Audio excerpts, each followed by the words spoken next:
नमस्कार। आज के वीडियो में हम देखेंगे लॉज ऑफ फोटोकेमिस्ट्री।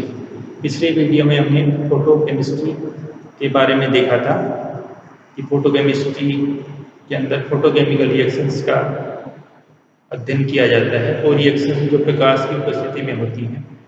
और ये भी हमने देखा था जब किसी होमोजीनियस सब्सटेंस के ऊपर प्रकाश आपतित होता है तो वो उसमें से उसका कुछ भाग रिफ्लेक्ट हो जाता है और कुछ भाग उस पदार्थ के द्वारा एब्जॉर्ब कर लिया जाता है और कुछ पदार्थ उसके आर पार निकल जाता है, पारगमित हो जाता है, ट्रांसमिट हो जाता है।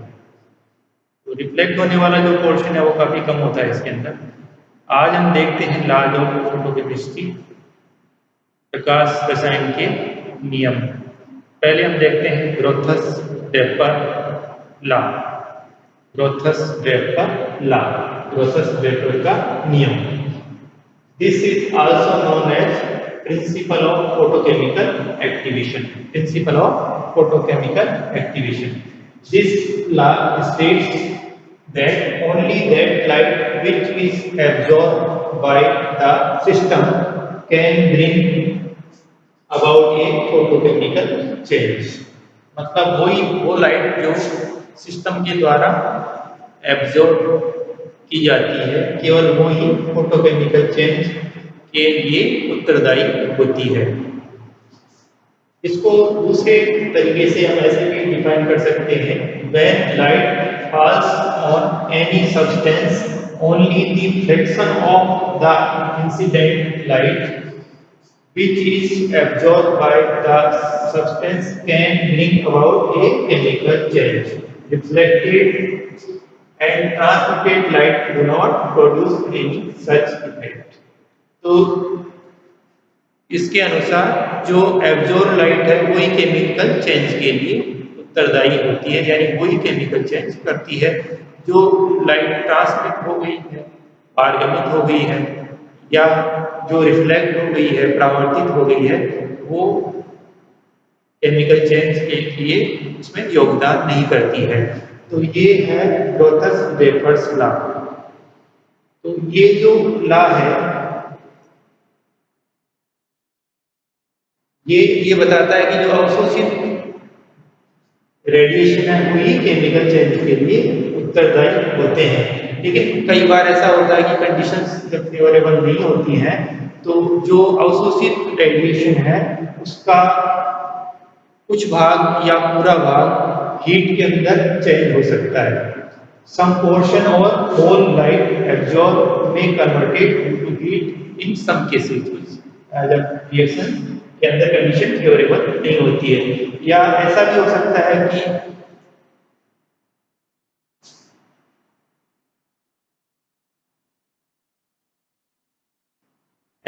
सकता है कि जो अवशोषित लाइट है वो री एमिट हो जाए उसी फ्रीक्वेंसी की या फिर कुछ अनदर फ्रीक्वेंसी की।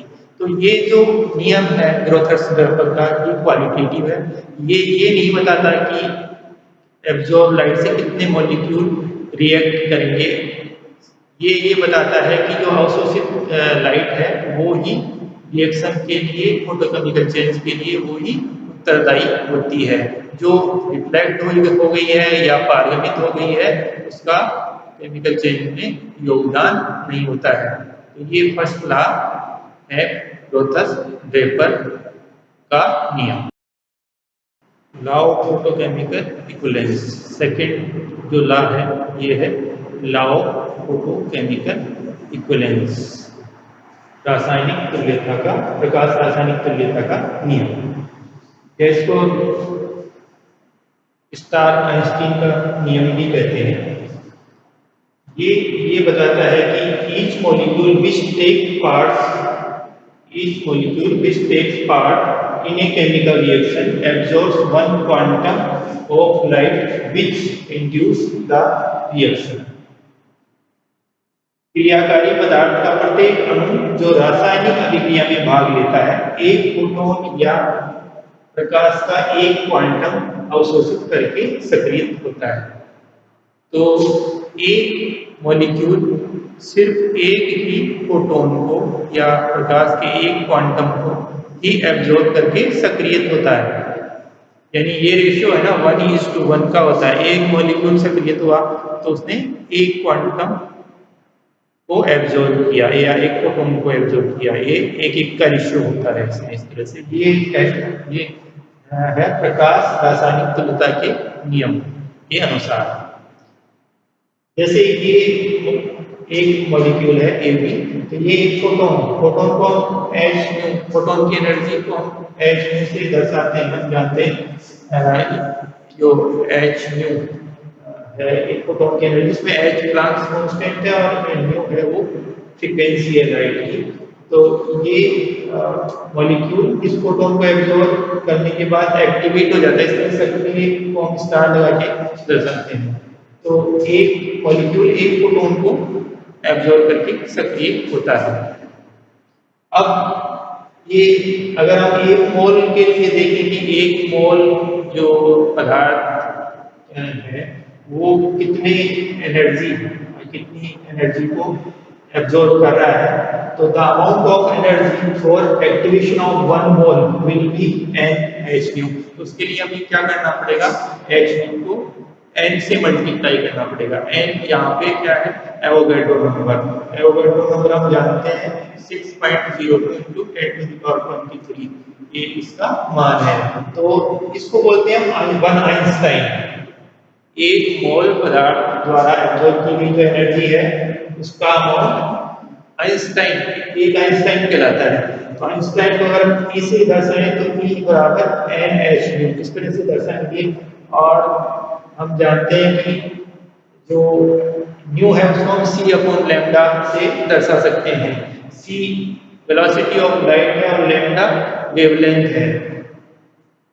तो ये जब ये सारे हम वैल्यूज रखें n की h जो है प्लांक कांस्टेंट है और हम जानते हैं इसकी वैल्यू है 6.625 × 10⁻27 अर्ग सेकंड।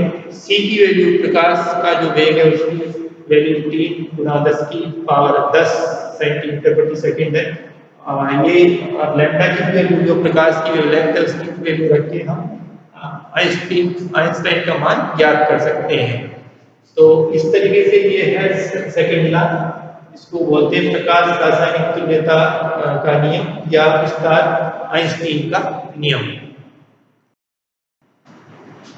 क्वांटम एफिशिएंसी और क्वांटम यील्ड, क्वांटम दक्षता या क्वांटम उपलब्धि।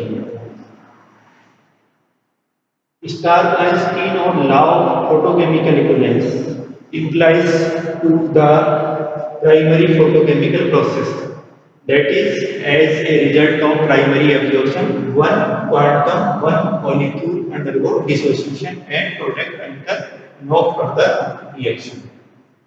यानी इसमें 1:1 का रेशियो रहेगा। एक मॉलिक्यूल एक फोटोन को एब्जॉर्ब करेगा और उसको वो सक्रिय हो जाएगा, एक्टिवेट हो जाएगा। ये हमने देखा है स्टार आइंस्टीन के नियम के अनुसार। लेकिन बहुत केसेज में ऐसा होता है कि जो एनर्जी एब्जॉर्ब की रिएक्टेंट्स के द्वारा वो कंडीशन फेवरेबल नहीं होने पे वो रिएक्शन के अंदर काम में नहीं आती है। In many cases A molecule activated photochemically initiate A series of thermal reactions. कई बार ऐसा भी होता है कि एक ही जो मॉलिक्यूल है जो जिसने फोटोन किया और वो एक्टिवेट हो गया है, वो बहुत सारे दूसरे मॉलिक्यूल को एक्टिवेट कर देता है। तो ऐसी स्थिति के अंदर एक ही फोटोन के एब्जॉर्प्शन से बहुत सारे प्रोडक्ट के मॉलिक्यूल बन जाते हैं।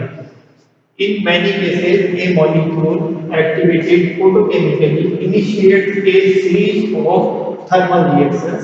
As a result of such reactions, many reactant molecules may undergo chemical change by absorbing one quantum only।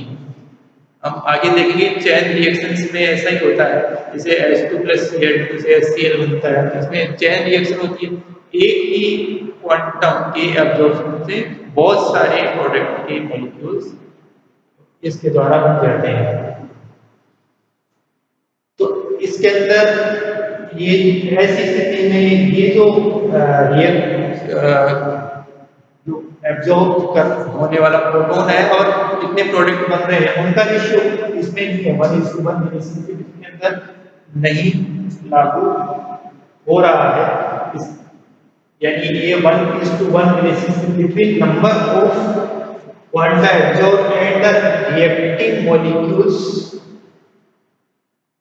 में ये रेशियो इस स्थिति के अंदर नहीं है। कुछ अन्य केसों में देखिए in some other cases molecules activated photochemically undergo deactivation. हम देख रहे हैं कि सारी की सारी एनर्जी काम में नहीं आ रही, मतलब वो डीएक्टिवेट भी हो सकते हैं। तो ऐसी स्थिति में देन लेस देन 1 मॉलिक्यूल में रिएक्ट पर क्वांटम। तो ऐसी स्थिति में एक 1:1 का रेशियो है, ओके, हम कहेंगे लेस देन 1 मॉलिक्यूल में रिएक्ट पर क्वांटम, मतलब एक क्वांटम से एक से कम मॉलिक्यूल रिएक्ट करेगा। To describe the deviation from 1:1 relationship, the term quantum efficiency or quantum end is introduced। हम देख रहे हैं कि 1:1 रेशियो से डेविएशन हो रहा है।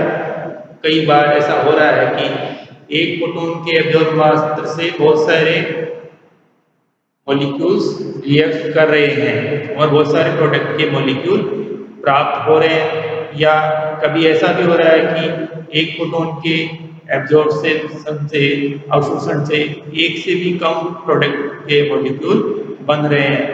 तो ये 1:1 का रेशियो नहीं रहा, तो इसके डेविएशन को डिस्क्राइब करने के लिए एक नई टर्म जिसको हम कहते हैं क्वांटम एफिशिएंसी और क्वांटम एल्ड, क्वांटम दक्षता या क्वांटम लब्धि, इसको 5 से रिप्रेजेंट करते हैं और इसको इस फार्मूले के द्वारा प्रदर्शित करते हैं। ऊपर हम लिखेंगे number of molecules reacting in A given time, एक निश्चित समय में कितने मॉलिक्यूल्स रिएक्ट कर रहे हैं उनकी संख्या, और नीचे हम लिखेंगे number of quanta absorb in the same time, उन मॉलिक्यूल्स ने कितने क्वांटम एब्जॉर्ब किए, कितने फोटॉन्स का एब्जॉर्ब किया, उनकी संख्या हम नीचे लिखते हैं।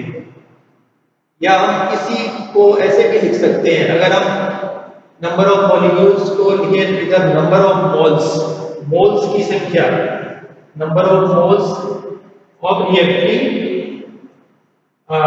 इन ए गिवन टाइम, एक निश्चित समय के अंदर जितने मॉलिक्यूल जितने मोल्स रिएक्ट कर रहे हैं उनकी संख्या ले रहे हैं ऊपर, तो हमें नीचे हम लेंगे नंबर ऑफ आइंस्टाइन्स।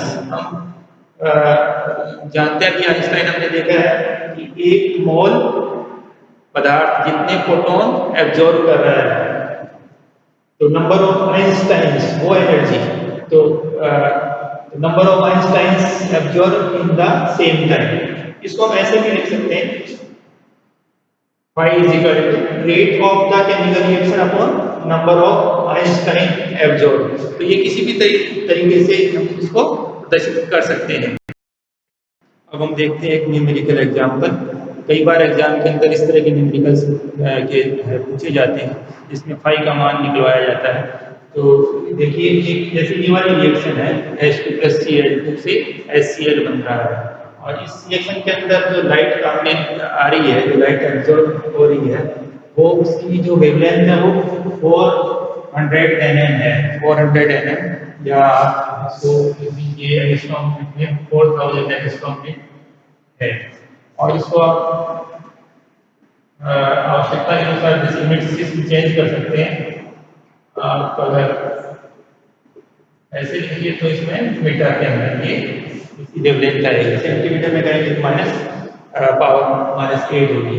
तो ये लैम्डा की वैल्यू है जो लाइट इसके ऊपर डाली जा रही है। अब Cl2 के कितने मोल्स HCl में परिवर्तित होते हैं, कितने मोल्स Cl2 के HCl के अंदर परिवर्तित होते हैं। प्रकाश ऊर्जा अवशोषित कितनी होती है, कितनी प्रकाश ऊर्जा अवशोषित होती है, इसके लिए हमें क्वांटम एफिशिएंसी का मान ज्ञात करना है। तो आज आप इस न्यूमेरिकल को सॉल्व करने की कोशिश कीजिए।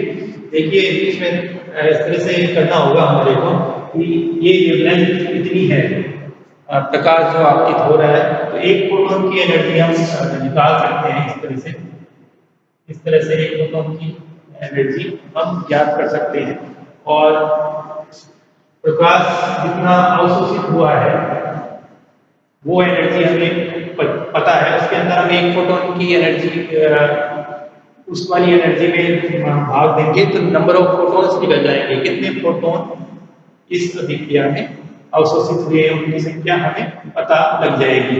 इसी तरह से नंबर ऑफ मोल्स जो परिवर्तित हो रहे हैं, रिएक्शन कर रहे हैं, उनकी संख्या हम यहाँ से ज्ञात करेंगे और हम फाई ज्ञात कर सकते हैं। ऊपर हम नंबर ऑफ मोल्स जो या जो रिएक्टिव मॉलिक्यूल्स की संख्या हम निकाल लेंगे इससे, वो लिखेंगे ऊपर, और नीचे अवशोषित होने वाले फोटोनों की संख्या लिख के फिर हम फाई का मान ज्ञात कर सकते हैं। तो आप ये करके देखिए। आज की वीडियो में बस इतना ही। नमस्कार।